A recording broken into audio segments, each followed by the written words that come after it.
ये बात करें कि हमारी क्रिकेट डिक्लाइन की तरफ जा रही है। अब नेक्स्ट ईयर वर्ल्ड कप आ रहा है, T20 वर्ल्ड कप आ रहा है। अगर इसी तरह की परफॉर्मेंस हमारी चलती जाती है तो हमारी कौन सी टीम होगी, कौन से प्लेयर्स हैं जो आपको लगता है फिट हैं इस वक्त की हमारी टीम में, जो आगे वर्ल्ड कप स्क्वाड में शामिल हो सकते हैं? देखिए, सबसे पहले तो आप अपने keeping in mind recent performances, सबसे पहली चीज़ आप ये ज़हन में रखें कि अभी क्रिकेट आप सारी दुनिया को देखें, वो खेलते हैं पैचेस में और वो स्पेशलिस्ट जो उनके पास रिसोर्सेज होते हैं वो यूज़ करते हैं। जैसे डेथ बॉलिंग है, आप देखें पाकिस्तान में इस वक्त सबसे बेहतरीन डेथ बॉलिंग कौन करता है जो भी रिसेंट खेले हुए हैं? जमान खान। यस आप उनको बिल्कुल ही गायब कर दिया। बिल्कुल। अब्बास अफरीदी जो भी हांगकांग खेल रहे हैं, अब्बास अफरीदी वाला एलिमेंट आ जाता है। अब्बास अफरीदी परफॉर्म कर रहे थे, आप एकदम से उठाते हैं उनको और सिर्फ उनको कि बुरा ना लगे चलो उनको हांगकांग भेज दिया या उनको शाहीन के साथ जोड़ दिया।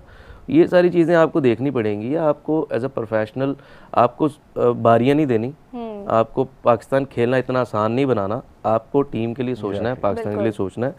उसके लिए आपको ऐसे प्लेयर्स लाने पड़ेंगे जो आपको इस तरह से करके दे दें, जैसे उमर गुल ने हमें करके दिया हुआ सर। उमर गुल आते थे 14 ओवर के बाद और वो एंड तक बॉलिंग करते थे और आप देखें कि वो मैच अक्सर चेंज कर देते थे। अंडररेटेड बॉलर था, बहुत सर्विसेज उसकी, बहुत ज़बरदस्त सर्विसेज उनकी पाकिस्तान के लिए। फॉर इंस्टेंस लेट्स सपोज कि ज़मान खान को डिसाइड कर लिया जाता है मतलब स्क्वाड का हिस्सा बनाने के लिए, लेकिन इतना लंबा ब्रेक आने के बाद आपके ख्याल से वो अपनी उस तरह की परफॉर्मेंस दे सकते हैं, उस पोटेंशियल के साथ परफॉर्मेंस दे सकते हैं? नहीं, जाहिर सी बात है कोई भी नहीं दे सकता। वो खेल तो रहे हैं, डोमेस्टिक तो खेल रहे हैं और क्लब क्रिकेट भी खेल रहे हैं, तो ऐसा तो नहीं होता एक प्लेयर ड्रॉप हुआ टीम से वो कुछ क्रिकेट नहीं खेल रहा। ये तो खिलाड़ी के अपने पोटेंशियल पर डिपेंड करता है, अपनी माइंडसेट पर डिपेंड करता है कि मैंने फारग नहीं बैठना, मैंने अपनी जो स्किल्स है उसके ऊपर काम करना है। तो जो हमारे अब के प्लेयर्स हैं जो हमारे स्क्वाड का हिस्सा भी हैं, उनका ये माइंडसेट क्यों नहीं है कि वो इस साइड पे क्यों नहीं जाना चाह रहे अपनी स्किल डेवलपमेंट के साइड पे? देखें, वो स्टारडम में घुस गए, अब वो तो नहीं निकलेगा। वो तो अब हो गया कि हमें कोई हिला नहीं सकता। तो जब तक आप उनको थ्रेट नहीं करेंगे एक अच्छे प्लेयर के साथ कि आपका एक प्लेयर नॉक कर रहा है बेंच पे बैठा हुआ और वो तैयार है परफॉर्म करने के लिए, और जब वो आता है परफॉर्म भी कर देता है।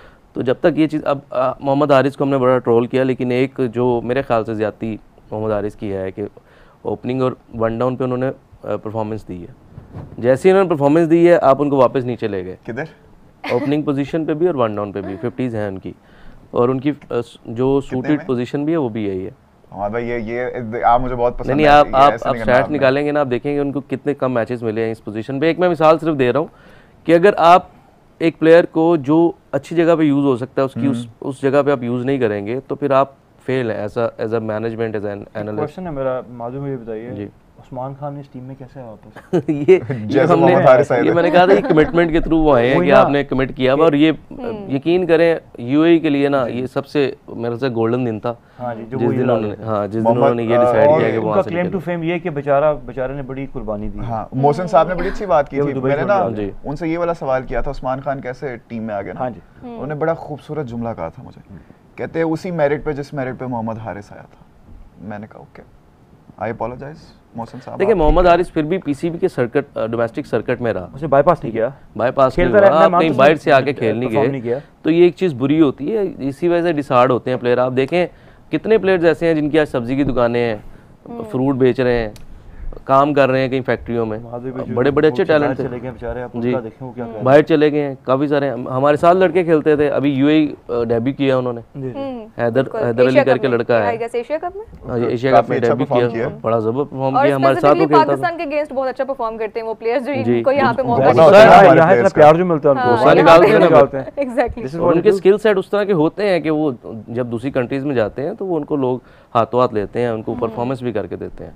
तो ये चीज़ें हैं। और पाकिस्तान में आप एक तो फॉर ग्रांटेड लेते हैं हम अपने टैलेंट को, हम उनको ज़ाया करते हैं। दूसरी सबसे बड़ी चीज़ ये है जो शान भाई ने बात की ना, ट्रैक सूट नहीं उतरते, ये सबसे बुरी चीज़ है। आप जगह छोड़ें यंगस्टर के लिए, आपको पता चल गया है ये मेरा टाइम हो गया, अब एक नया।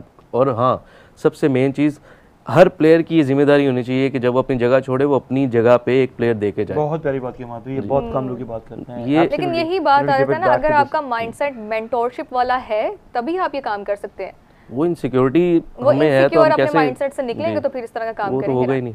अच्छा, हमारे पास टाइम बहुत कम रह गया हुआ है, अब लास्ट मिनट है हमारे पास, और उसमें हम आपसे कल के मैच के हवाले से आपकी ओपिनियन थोड़ी सी ले लेते हैं। आपका क्या कमेंट है कल के मैच के हवाले से, क्या सजेशन ही कहेंगे हम? पाकिस्तान जीतेगा, इजीली जीतेगा। पाकिस्तान ने एक एक्सपेरिमेंट करना था वो कर लिया, और शायद वो थोड़ा सा इसको थोड़ा सनसनीखेज बनाना सीरीज को, तो वो एंड पे हमारे पास एक यही रह जाता है कि पाकिस्तान जीतेगा। कल देखते हैं, इजीली जीतेगा। I like the confidence. साहब आप क्या कहेंगे? पाकिस्तान एक टियर 3 की टीम है, अपनी होम कंडीशन में we become tier 2। South Africa से टियर 1 टीम, हमारे पास खेलना है वो टियर 2, हमारा उनसे मैच लग सकता है, तो it's gonna be a good match tomorrow. Pakistan ने अगर अपनी बॉलिंग अपनी फुल पोटेंशियल पे खिलाई तो it will be 70-30 Let's see. Hopefully it will be a good I match. rarely give this kind of prediction, but 70 in favor of Pakistan. 70 in favor of Pakistan. Yeah, this morning I was at some other channel. I said the same thing. Okay, let's see. शान साहब Hopefully 80% in favor of Pakistan. 65% in favor of Pakistan. बस जाते एक और मैं इनको छोटी सी, क्योंकि ये हमारे जो इंडियन ऑडियंस है ना, इनके ऊपर अच्छी लगेगी ये खबर सुन के, सुनाइए। तो मेरे सीने पे छुरियां चल जाएंगी। सुनाइए। पाकिस्तान वर्सेस इंडिया एक और मैच था, ओके, हांगकांग सिक्सर्स में। बारिश की वजह से फिलहाल रुका हुआ है। बारिश की वजह से वो हो गया था, डीएलएस की वजह से फिर वो इंडिया हो गया complete. India one by 2 runs DLS method पे। इसके बारे में हम और बताएंगे आपको, लेकिन नेक्स्ट एपिसोड में कंट्रीब्यूशन भी उन्हीं का है। वो जो यंग गर्ल्स थी उन्होंने ही कंट्रीब्यूट किया उनकी विक्ट्री में। तो जहाँ पे क्वालिफिकेशन सिनेरियो था उसमें भी उनकी एक यंग लड़की थी, उसने परफॉर्म किया। तो ये सारी चीज़ें आपको देखनी पड़ेंगी। आप लेके आते हैं, मसला वही है जो ज़िशान भाई ने बात की ना, कि एक क्लिप आप बनाते हैं, उसको सोशल मीडिया पे फटाफट चढ़ा देते हैं और आप रातों रात अपने आप में तो स्टार बन गए हैं। तो ये एक मसला है। जब तक आपको हेड डाउन करके अपनी मेहनत जारी नहीं रखनी, आपका गोल ये होना चाहिए कोई ट्रॉफी आपके पास हो, आपका उस प्लेइंग 11 में नाम हो जो वर्ल्ड कप जीती हुई है, उस स्क्वाड में एटलीस्ट नाम हो जो वर्ल्ड कप जीती हुई है, कोई ट्रॉफी जीती हुई है, तब तक मेरा नहीं ख्याल आप पाकिस्तान की विमेन टीम भी तब तक तरक्की कर सकती है। लेकिन एक और मसला है ना, आप मुझे बताएं, हम लेके तो आ जाते हैं कोचेज। अब वहाब रियाज साहब, बहुत दफ़ा डिस्कशन कर चुका हूँ मैं उनकी इस शो पे बैठ के। हमारा भाई आपको तो पता है, one of my favourites, sarcastically बोल रहा हूँ। किस तरह अच्छा किया आपने इसको कर दिया है कि सार्कास्टिकली बोल रहा हूँ। वो बहुत ज़रूरी था। किस तरह वो कोच, उनके कोचिंग, उन्होंने वो क्या कहते हैं कोर्सेज किए हुए हैं, is it fit to be a coach, क्या एक्सपीरियंस है उनका एज अ कोच? आपने जो सोबिया ने क्वेश्चन किया ना, ये उसी का आप खुद ही जवाब दे रहे हैं कि देखें एक इजी क्या जॉब है, बस किसी को आपने समझा ये जाता है कि विमेन की टीम, विमेन टीम की कोचिंग इजी जॉब है तो आप किसी को भी उठा के लगा दें। यहीं पे चीज़ें ख़राब हो रही है ना। आप अगर मेंस टीम के लिए आप प्रोफेशनल कोचेज लेके आ रहे हैं, स्पॉन्सरशिप लेके आ रहे हैं, पैसे उनको उतने दे रहे हैं, तो आप एटलीस्ट उसका हाफ तो करें विमेन टीम के लिए भी। अगर आप ये आए करते हैं, या तो फिर आप फॉर द सेक ऑफ वो फिलिंग द स्पॉट है कि आईसीसी के रूल हैं कि आपने विमेन टीम बनानी है, अगर वही सिर्फ आप फुलफिल करने के लिए कर रहे हैं तो फिर तो आप ऐसे ही चलाते रहेंगे इसको। अगर आप इसको जीतने, आपको पता है ऑस्ट्रेलिया मेन से ज़्यादा ऑस्ट्रेलियन विमेन टीम ने वर्ल्ड कप जीते हुए, ट्रॉफी जीती हुई है।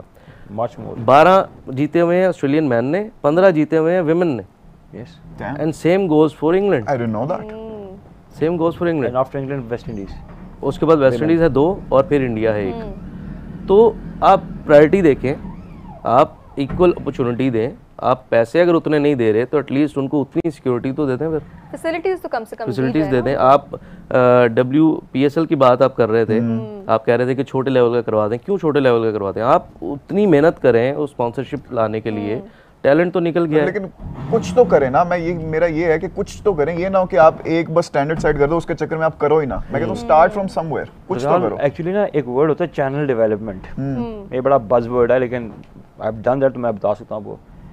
आप चाहे सेलिंग करें किसी चीज़ की, आप ना एक चैनल डेवलप करते हैं। आप कोच हैं, हेड कोच हैं, रीजनल कोच हैं, अब ये चैनल डेवलप करते हैं। आप मेंटोर हैं तो अपना एक चैनल डेवलप करते हैं। अगर मैं इनको रिपोर्ट करता हूँ, मैं कहता हूँ सर ये 3 मंथ्स की मेरी परफॉर्मेंस है, कहते हैं ठीक है, publish it to the media. Evaluate कर लिया तुमने, इस तरह के नीचे 3 कोच बनाए, उसके नीचे हर कोच को तुमने 2-2 लड़के असाइन कर दिए, ये 2-2 लड़के मुझे चाहिए। तो आज हम यहाँ खड़े हुए, by the end of the year हम वहाँ खड़े होंगे, by the first quarter of 2026 हम यहाँ पर होंगे। This is the visibility, this is black and white. अब ये लड़के मैं यहाँ से निकाल के A टीम में दे रहा हूँ या अंडर 19 टीम में दे रहा हूँ। That is how you develop the channel.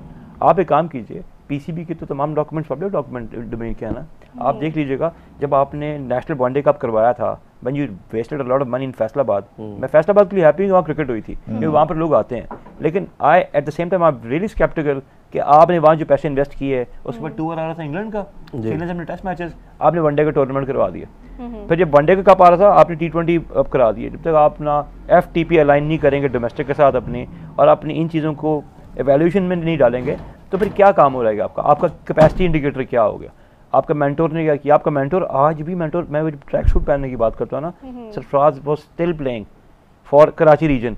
एक लड़के को ड्रॉप करा के 19 साल के 20 साल के सरफराज खेल रहा था, वहां से शोएब मलिक खेल रहा था। Hasan Ali was also playing I guess, एक बार Hasan Ali was not a mentor. ये 5 मेंटोर्स जो है ना, इनमें से जो 2 खेल रहे थे, क्यों Shoaib had to prove it to some international कि यार मैं भी फिट हूं, मुझे खिलाओ, give me more contracts. Wahab Riaz chief selector थे, उन्होंने नेशनल टी20 के लिए सिलेक्ट किया अपने आप। एग्जैक्टली। ये वहाब रियाज को मुझे समझ नहीं आती, कभी चीफ सिलेक्टर, कभी कोच, कभी फलाना, कभी ढमकाना, क्यों? निशान भी ने एक बात की थी स्टार्ट में कि आपको किसी ना किसी को ना खिलाना, किसी ना किसी के लिए जगह खाली करनी पड़ती है, जैसे पाकिस्तान टीम में भी हो रहा है। वो तो हमें पता है कि वहाब रियाज के लिए कोई ना कोई जगह आएगी, और अभी यही मसले हैं। जब तक ये मेंटालिटी चेंज नहीं होगी, ठीक नहीं होगी, तब तक पाकिस्तान क्रिकेट तो डिक्लाइन की तरफ। अच्छा, हम